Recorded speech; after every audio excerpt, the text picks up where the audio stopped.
Okay, good morning. Today is December 21, 2023. Okay, bali, i-share ko lang sa inyo kung ano yung plano ng gobyerno na klase ng ah, fighting jet, no?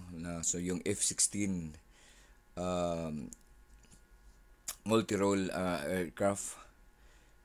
So, ito yung plano nilang bibilin. So, ito is nasa budget na siguro kasi pasok na tayo sa EFE Modernization Horizon 3. Okay? Kasi may mga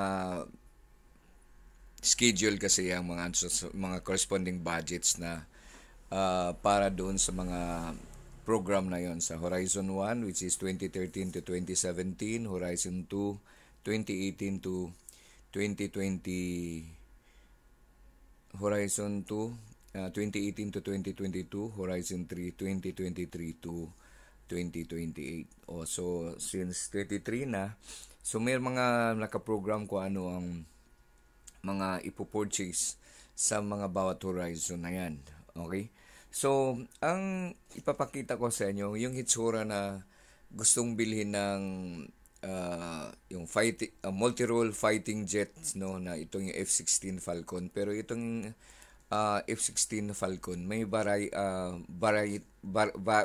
variety of uh, model, ano. So may pagkakaiba. So ang pinakamahal nito ay nagkahalaga ng 63 million US dollar, and ang pinaka mababa ay yung pwede sa 30 million US dollar na mababang klase siya sa F-16 pa din ang kategory niya, pero yung mga naka-install na mga modern devices ay nagkakaiba. Okay, so depende na sa Pilipinas kung ano ang, pero ang gusto ng Pilipinas ay bibilin ay ito yung F-16 Block 50 with Block 70 avionics. So kung ano ang detail na or specs ng ano na yan, saka na natin i-discuss ko sa inyo kung yun ay gusto nyong alamin. So sa ngayon, papakita ko lang sa yung itsura ng yung balak bilhin ng Pilipinas.